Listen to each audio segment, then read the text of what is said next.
I've seen things you people wouldn't believe. Shall we play a game? Here we go. Dead or alive, you are coming with me. Do or do not. There is no try. I can handle myself. Yeah, I noticed.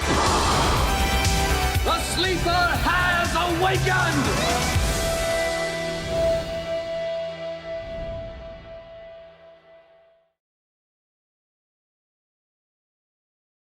I asked you to kill Superman, and you're telling me you couldn't even do that one simple thing. Kryptonite. I remember reading about it in an interview with him. Where did it come from? Same planet that Superman came from, Krypton. Where is Krypton? It's nowhere. It blew up in space many years ago. They sent Superman here from there when he was just a baby. Superman, may I present you with the key to the city? Thank you, sir. I've got to get rid of him. But how? Shoot him? You know about him and bullets. Help! Somebody help me! There! The ultimate computer! Now you know what happens when a planet explodes. Debris. Things floating in space. So all we have to do is find out where in heaven Krypton used to be. Then we just get good old Gus to contact the Vulcan satellite. Unknown? Is that compound you ordered? Can't imagine what you want with it, but you got it. This is a small token of our appreciation to show to you for saving us from a chemical plant disaster. Thank you very much, General. Very nice. Thank you. At a special session of the General Assembly, 178 countries voted to censure Superman. I can tell you one thing, he wasn't so mean and nasty the other day in Smallville. I mean, in fact, he was so full of niceness, I hate laying that big chunk of, Kryptonite! Don't you see? That stuff we ran up in the lab wasn't a complete failure after all. Right after Gus gave it to him, he started to turn into an awfully evil, malicious, selfish... A normal person? What are you looking at? Huh? Superman, tell him he won't hurt anybody. We think he's changed. No, maybe he's just sick. Superman, please get better.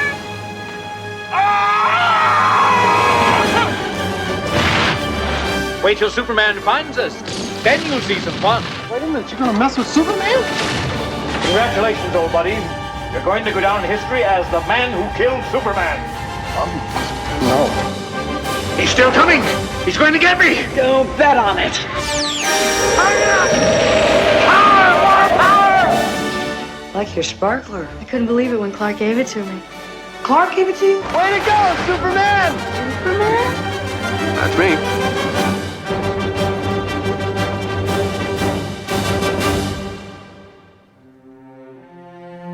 Superman flew back onto the big screen for his third outing in Superman 3, first arriving in the USA on the 17th of June 1983, and a month later in the UK, directed by Richard Lester, who had taken over from Richard Donner to complete Superman 2.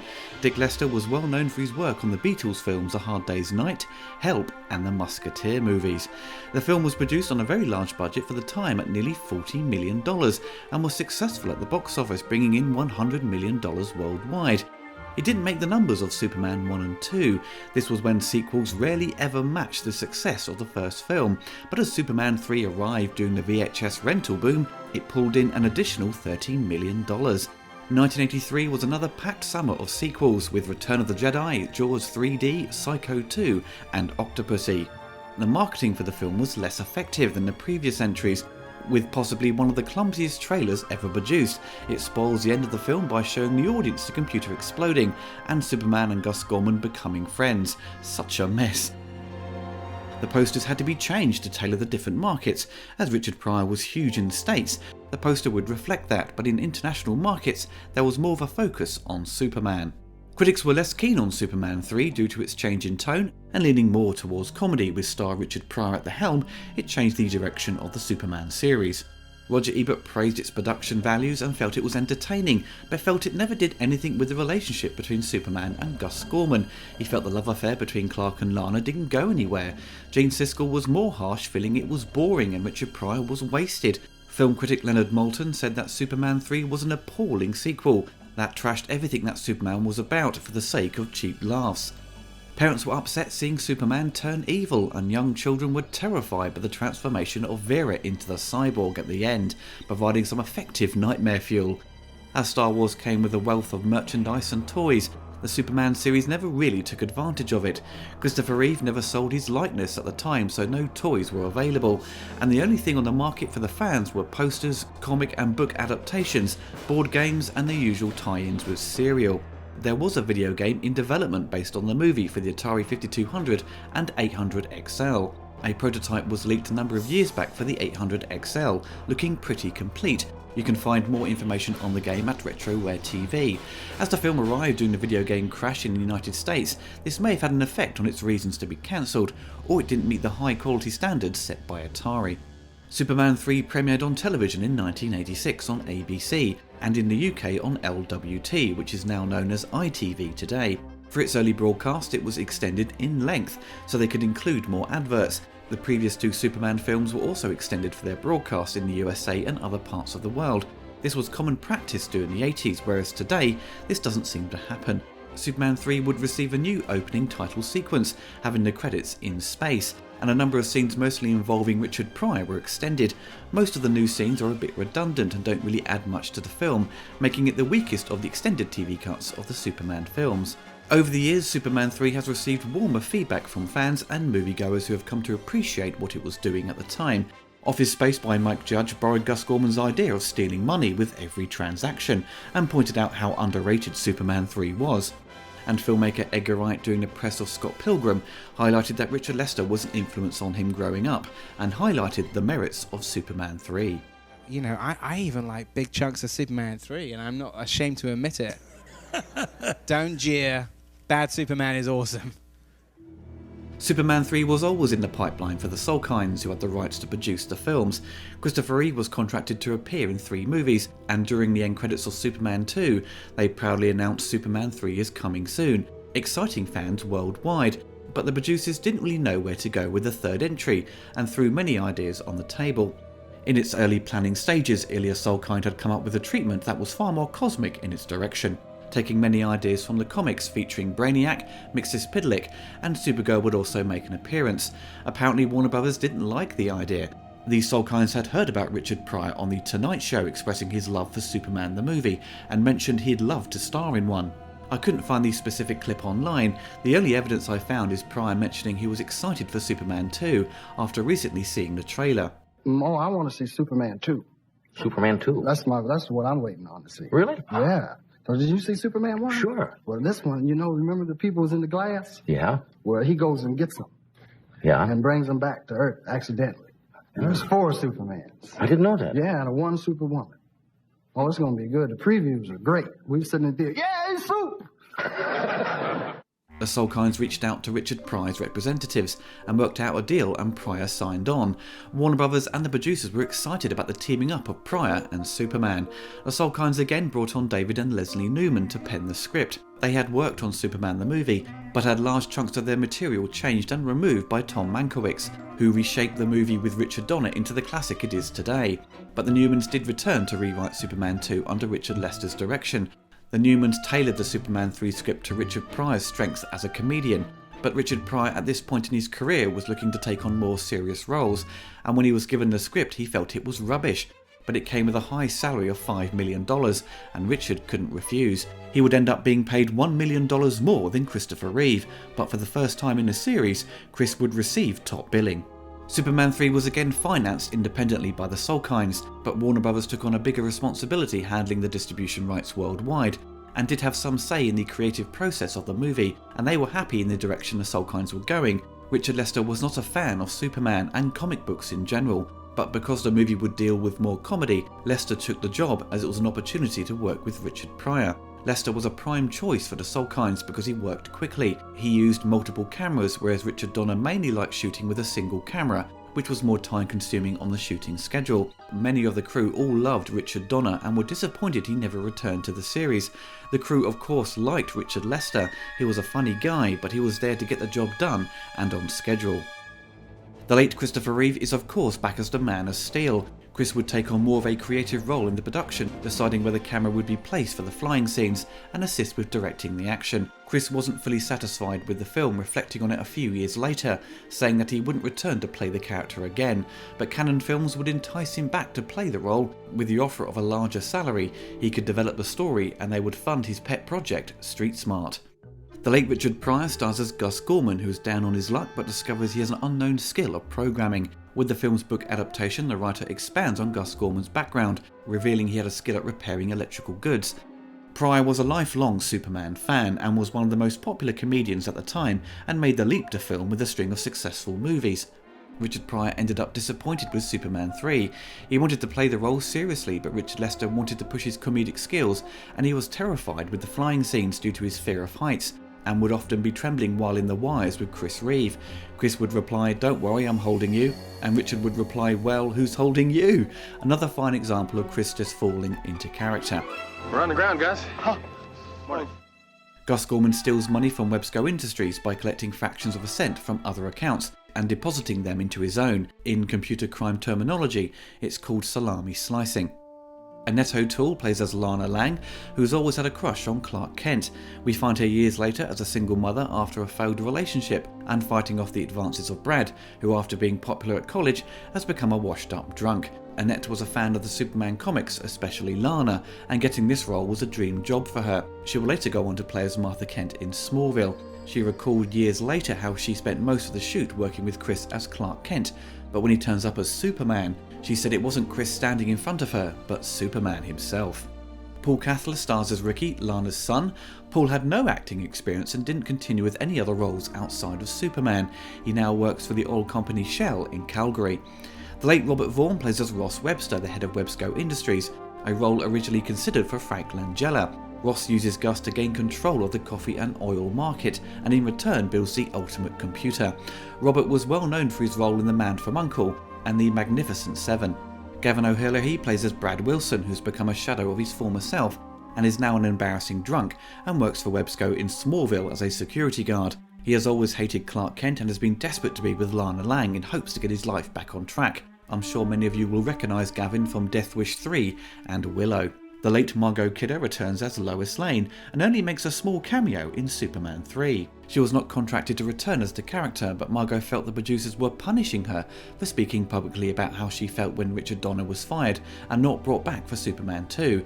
Margot had worked with Pryor on Some Kind of a Hero from the year before and started a relationship with him that didn't last long, but they remained friends. Mark McClure returns as Jimmy Olsen and the late Jackie Cooper as Perry White, with both of them getting cameo roles, with Mark getting more screen time as he joins Clark Kent on their trip back to Smallville, but hurts his leg foolishly trying to take photographs of the fire at the chemical plant and is sent back to Metropolis.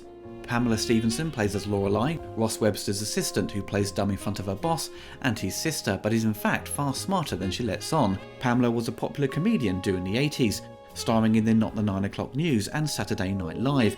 She was also a trained psychologist, which she continued with after retiring from acting. She married comedian Billy Connolly in 1989.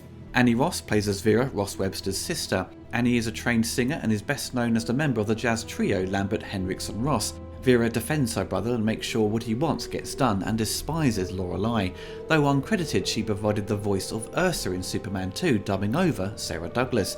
If you watch the Donner cut of Superman 2 and the extra footage, Sarah Douglas has a different voice and is far higher pitched, whereas the Lester footage, Ursa has a deeper voice, thanks to Annie. The film has some interesting cameos, with Frank Oz playing a surgeon in the extended TV cut, Larry Lamb from the popular TV show Gavin and Stacey as a coal miner, Shane Rimmer, who also appeared in Superman 2, plays as the sheriff, Aaron Spelunski, who played young Kal-El in Superman the movie, appears at the photo booth during the opening credits, and Al Matthews, I'm sure many will recognise from Aliens, plays as the fire chief. Filming began in April of 1982 and finished in September. The production went smoothly without any of the hiccups and troubles experienced on Superman the movie. The Salkinds again made use of Pinewood Studios and the 007 stage to film the interiors and design the epic set pieces of the junkyard fight and final confrontation with the supercomputer. The coal mine scene where Superman leaves Gus was filmed at Battersea Power Station. This time New York didn't double for Metropolis, but instead Calgary, Alberta in Canada, thanks to its numerous steel and glass skyscrapers, though the second unit did visit New York to capture the background plates of the city for the flying scenes. Also, this was a return to locations used for Smallville, as Calgary captured the wheat fields of Kansas. Just outside Calgary, a new chemical plant had been produced at the cost of nearly $400 million, and just before it went online, the producers managed to gain permission to shoot an explosive action scene, which was extremely dangerous and had to be strictly controlled to avoid any accidents. The exteriors of the supercomputer's location were shot at Glen Canyon in Utah. Other movies have made use of this location, such as Broken Arrow and Maverick. The largest chunk of the budget went into the final set piece of the supercomputer, which took up to 3 weeks to shoot, which was especially long for Richard Lester, who liked to work quickly, but he had to spend the time to make sure everything was shot and covered so the scene would work in the edit.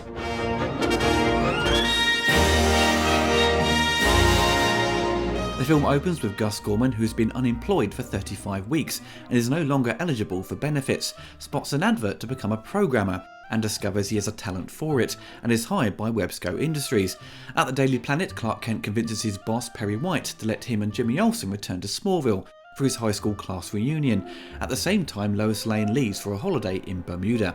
Gus is a bit miffed by his weekly paycheck and how low it is due to all the taxes, and discovers a way to use the system to his benefit, gathering all the unclaimed cents from the system, generating him over $85,000. This comes to the attention of CEO Ross Webster.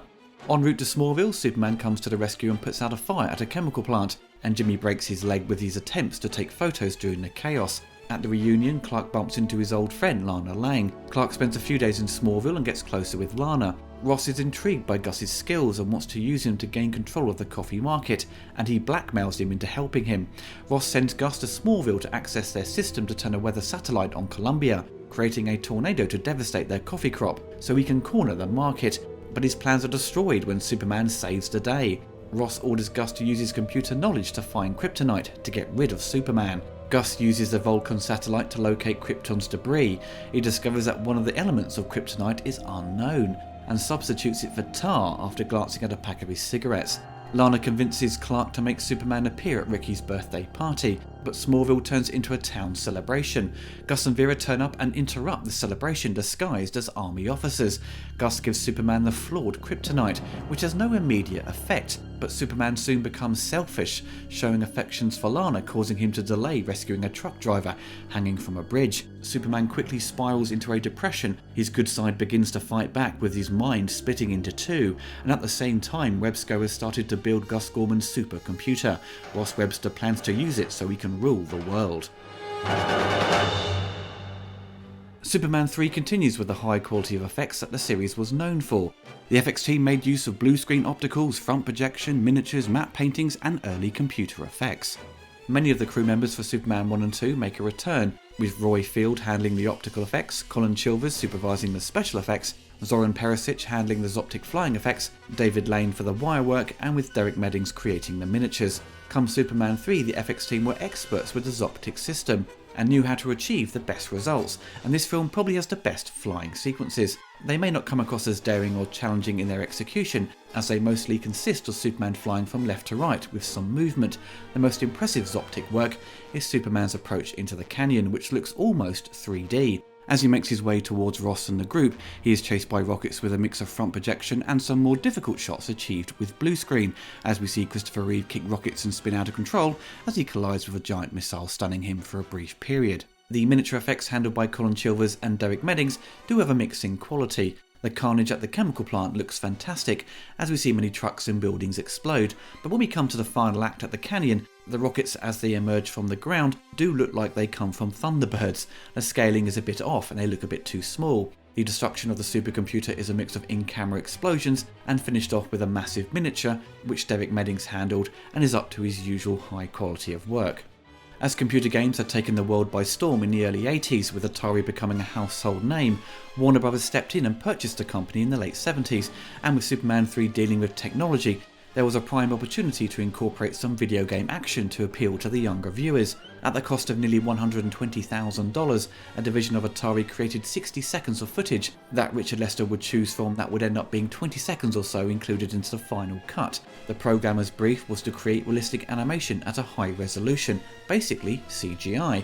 They had to make it look like something you'd see on computers in 5 years' time. I suppose it somewhat looks like graphics you would see on a 16-bit computer, like the Commodore Amiga perhaps. The computer game sequence was produced on an LM2 computer with a Lion Lab animation controller, which was basically a huge graphics tablet and a frame buffer to hold the next animation frame while it was being created, letting the artist work on the previous frame. Each frame took 5 minutes to process. Each frame then had to be photographed by a custom-built 35mm Panavision camera capable of filming computer monitors frame by frame, shooting over 1,000 frames of animation in 120 hours. Many cinema goers thought this footage was from an upcoming video game by Atari, but sadly no home computer or console could replicate these high-resolution graphics at the time. The visual effects of Superman 3 were to a high quality at the time, but this was 1983, and during the analogue days of effects. Some shots have held up well over time and others haven't. The ones that stand out and look a bit wobbly and a bit wonky is the blue screen work, with shaky matte lines. The colour of Superman's costume looks faded in areas. It doesn't help when you have shots during the day, making it tough to hide the matte lines. I'm surprised they use quite a bit of blue screen work, with a new visualised shot of Superman flying towards the camera being used twice, looking like a cardboard cutout of him. It doesn't look good and never did. They should have used a Zoptic system instead, which they had at their disposal. Clearly this was done as a cost-cutting method. What makes all these flying sequences work is Christopher Reeve, and how he holds and moves his body to simulate the effect of flying. At the end of the day, that is what makes you believe a man can fly.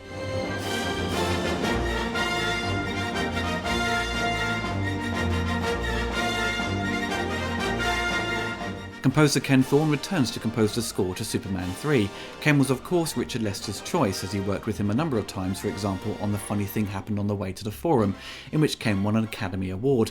Ken specialised in adapting music, and after the Superman films his career was mainly focused on scoring for TV movies. But there were a few films of note he worked on, such as Jackie Chan's The Protector, and in the later part of his career on U-571. Superman 2 had been a happy experience for Ken, and he was more than happy to return for the next film. When he sat down to watch Superman 3 at a Pinewood viewing theatre, he was disappointed. The premise of a drunken Superman didn't appeal to him, and the comedic elements seemed forced and unfunny. However, he very much wanted to work with Richard Lester and his crew again, and it proved to be a really tough job for him. Ken this time round was given more of a free hand to add new material, but he would call upon John Williams' themes and material when necessary. His most challenging part of the score was the opening sequence in Metropolis, juggling the comedy with the action to fit the change of tone. It took him a lot of time to get it right. I met the late Ken Thorne years ago in the early 2000s to discuss his work, as he was visiting Cambridge where he lived in his 20s. I had at the time just recently interviewed him. You can find the old interview I did on capedwonder.com. Ken mentioned he wanted to make use of synthesizers for Superman 3, as many of his colleagues such as Jerry Goldsmith had started using them, and with the film's story dealing with technology and computers it made sense. Ken had a bit more money to work with come Superman 3 and again made use of CTS Studios, and over 50 players were hired from various orchestras, with some players coming from the London Symphony. The score came to LP and tape in 1983, and this release was later put on CD in the early 90s in Japan only. The LP release was pretty poor and light on Ken's work, with only 20 minutes of music on Side A. Side B included a selection of pop songs that were barely used in the film. This was at a time when producers wanted to get songs squeezed into a movie to sell more records, and having Giorgio Moroder involved, who was hot off Midnight Express and the same year worked on Flashdance and Scarface, would score an easy win for them. But unfortunately it wasn't a good combination. Moroder provides a synth version of the Superman theme, which sounds like it's been done on a cheap Casio keyboard. It sounds awful. I like a lot of Moroder's work, but his efforts on Superman 3 are his most forgettable. Ken wasn't happy with how his music was presented on the LP release, and he was very eager to get his work remastered and put out in a full presentation. Luckily, come 2008, that dream came a reality with a box set containing the complete scores to all 4 Superman films and the Ruby Spears short-lived cartoon. Ken's work would get issued again as a separate release in 2018. There's a lot of great tracks in Superman 3. Ken demonstrates his great skill at adapting music and using John Williams' work in the right place. I do think he could have created a new theme for the evil Superman, instead of calling upon the themes of Zod from Superman 2, but with the added rumbling of sound from the synthesizers, it certainly adds an extra element to make it work. I love the track The Final Victory, when Clark defeats his dark side and changes into the good Superman and takes off to save the oil tanker. It's a highlight of the movie and the music just soars. His rendition of the Superman theme for the end credits is a bit more aggressive and played at a faster pace than John Williams' original version. The reveal of Vera as the cyborg, the score seems to homage the classic Fleischer cartoons of Superman. The music has this lumbering sound like a heavy robot is walking slowly towards you. As Lois is not a love interest, Ken deploys a new love theme for Clark and Lana, which is probably my favourite part of the score, and is used so effectively during their time together having a picnic. I think the recording of the music is better for Superman 3, but I think with its mix of comedy and the music having to highlight that, I think the score to Superman 2 just tops it slightly as its direction is more serious and dramatic. I do think Ken's work was unfairly judged at the time and over the years, as many felt it didn't match the quality of John Williams' material. The score as presented in the film and the LP releases sound a bit muddy, but the remaster from 2008 put those complaints to rest. John Williams' score to Superman is the best, there's no question, but out of all the scores, I find myself listening to Superman 2 and 4 the most.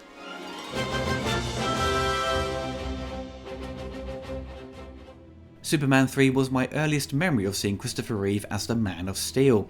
My mum has argued with me over the years saying it was the first film, but I have a vivid memory of seeing Superman fighting himself in the junkyard and the end battle with the supercomputer.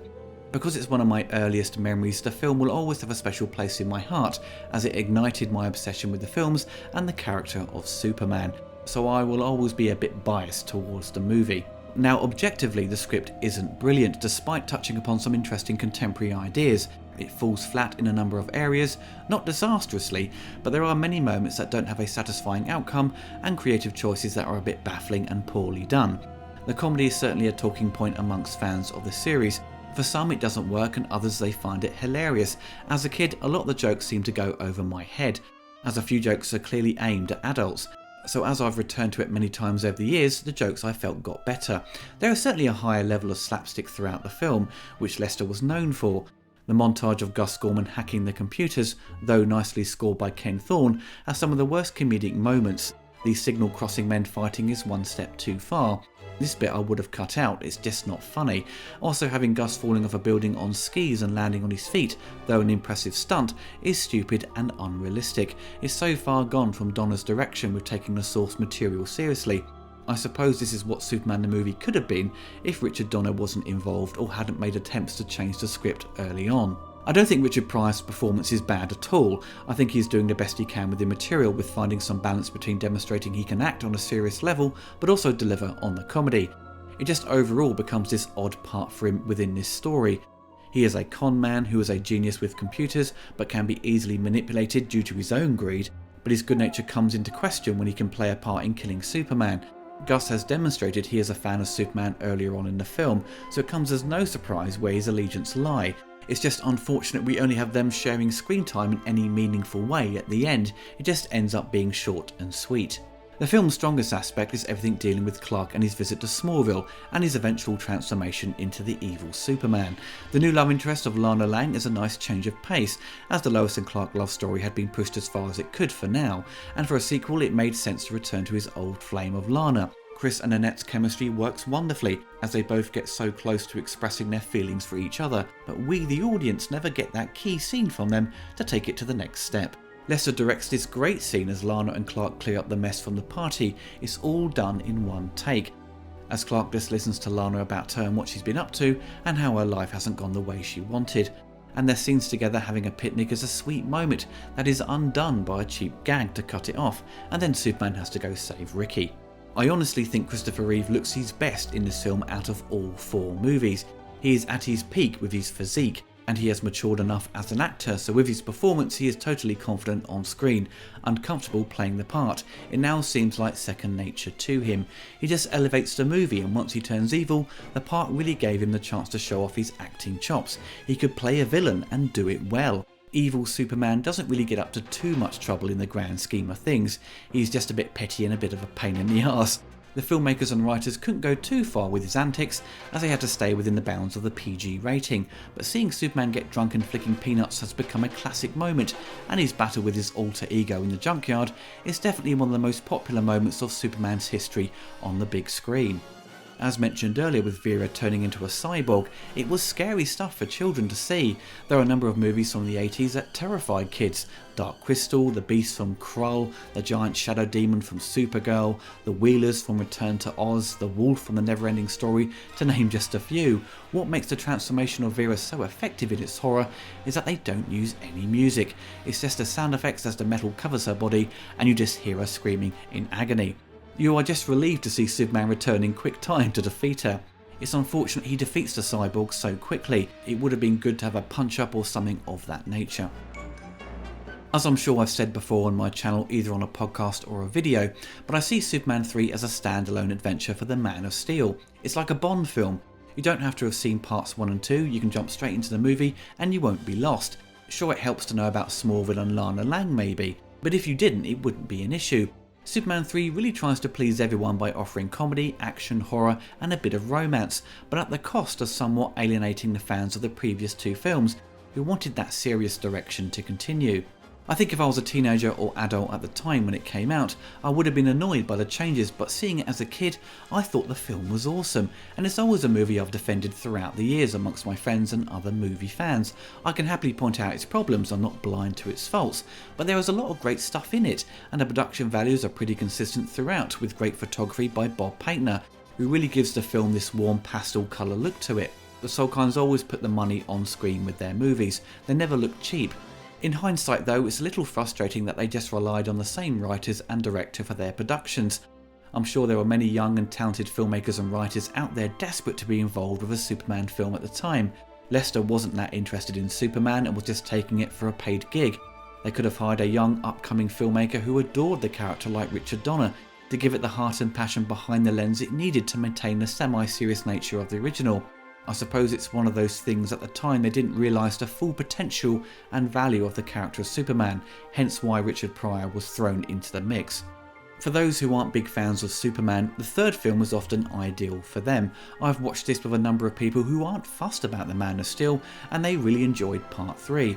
I love watching it with friends and often alcohol comes into the mix and it gets the best reactions. It doesn't take itself too seriously, there is comedy to enjoy and enough action. I think the film is definitely underrated and I'm sure there are people who have come to appreciate it more over the years. Sure, it's not the best Superman film, but that doesn't matter. It has Christopher Reeve in it at his best and that makes this movie special to me. Chris may have not been happy with the film, but I certainly was. Thank you, brother.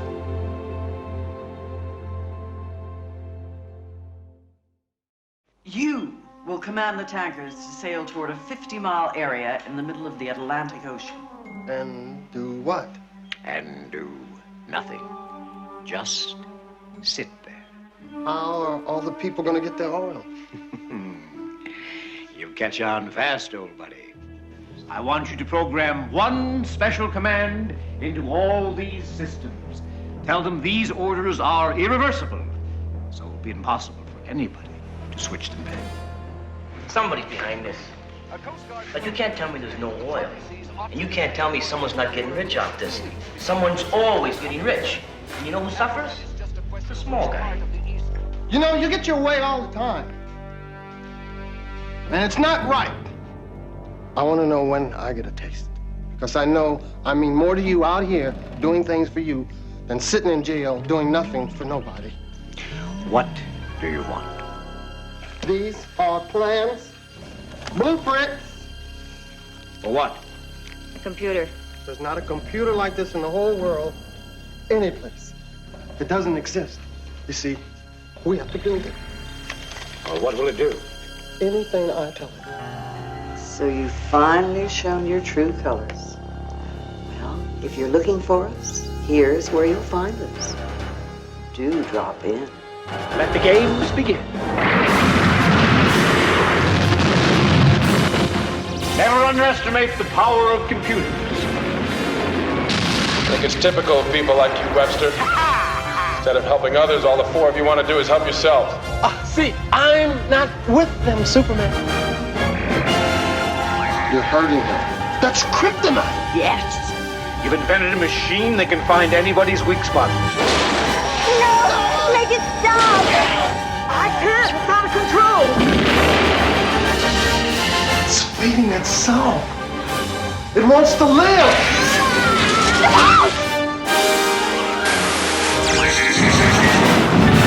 I just don't believe a man can fly. Watch the trees. Oh, thank you, sir. Take care. I'll see you around. Take it easy, man.